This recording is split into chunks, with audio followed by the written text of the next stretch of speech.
Hi everyone, welcome back to my channel, the Healthcare Consultant with M. Staley LLC. Today, I want to start off by talking about the steps of how we get into the billing process along with the coding process and where it all begins. So with that being said, let's go ahead and get into the video.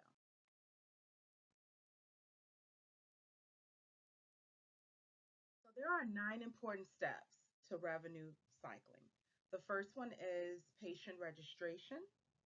That means collecting the important data for your demographics, which means your phone number, the address,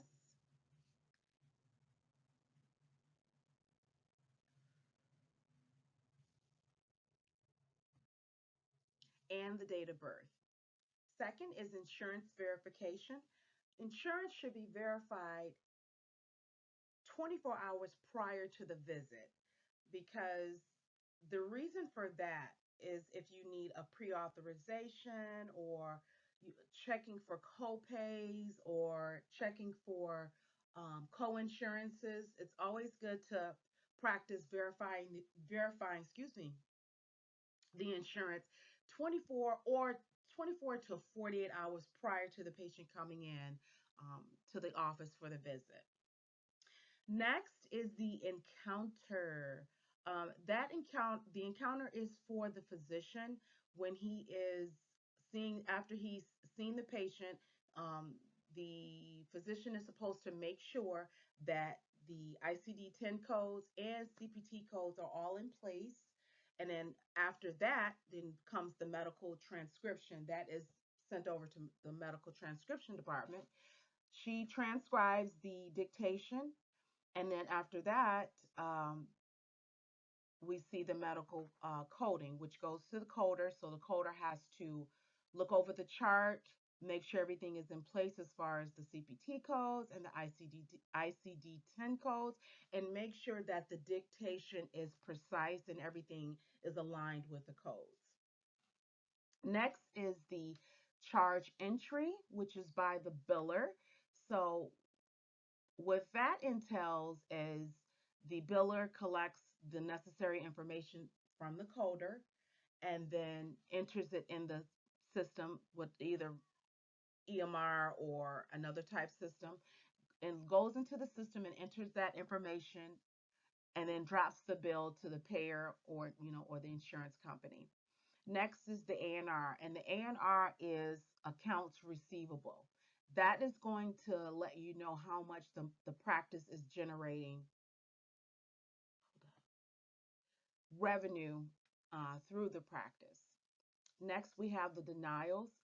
That is another process that's important because if a claim comes back and it was denied by the insurance company or the payer, you need to look into why it was denied and also to look into appealing the claim within a year's time. Now, I always say it's good to to work your denials and do your appeals within a 90-day period. Um, just so you won't be bogged down with other claims that you have to attend to. So as soon as you get a claim from the payer and it's denied, I would start working on it within those 90 days.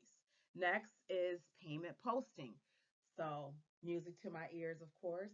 That is when you receive payment from the payer or the insurance company. So, when that payment comes in, you want to post that payment, I would say within a week time, because you want to make sure that when you start generating your revenue report, that is in there within that week time. Because usually revenue reports, I say, from my experiences working with practices, to generate one on a monthly basis. That's so you can see what type of revenue is coming in on a regular basis.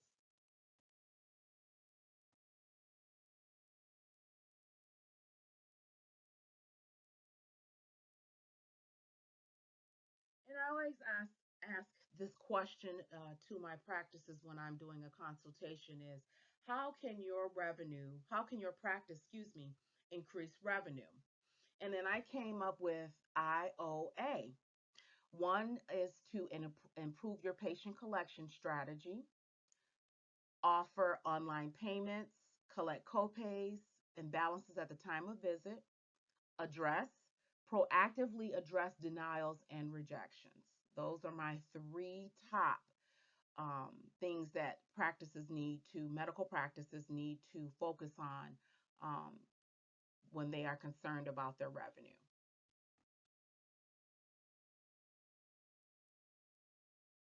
And then I do have practices ask me how often should they generate a revenue report.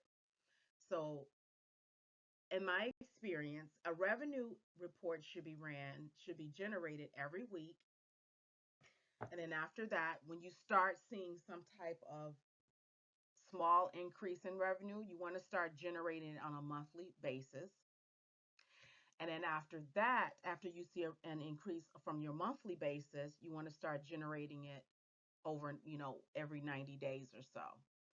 And then after the 90 days is done, you want to do a year-end report, which should be generated by the end of the year, just to see what you accumulated for revenue within those 12 months. And then I know I said in the beginning about generating a report monthly in the prior slide, but this is for practices who are struggling to see some type of revenue. So this is my plan for them. I usually, let them know, let's start with a report for the week and then go from there.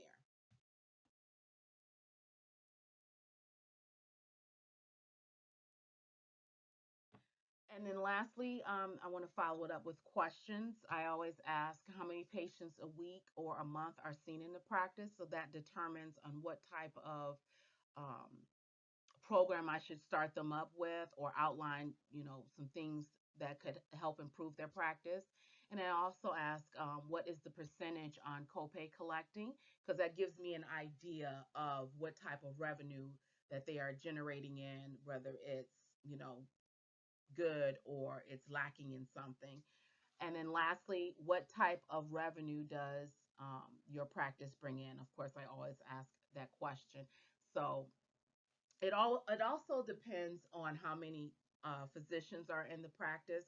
If it's one physician and then I go by, that one physician and then how many patients are seen per day, and then I can get an idea of what type of revenue that they should be generating on a daily basis. So that concludes the end of my video for today. I want to thank you so much for watching, and I hope this information that I posted can help someone out in their practice or within their billing, or even if you're a consultant, I hope that helps as well.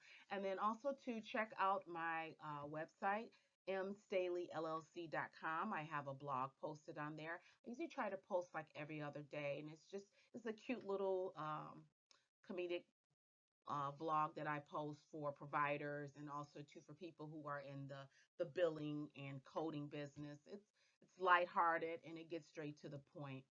And also too, if you're interested in consulting with me for business, my email address should be in the bio below, but if not, it is Molly Staley201 at gmail.com. So again, thank you so much for watching, and I'll see you guys next time.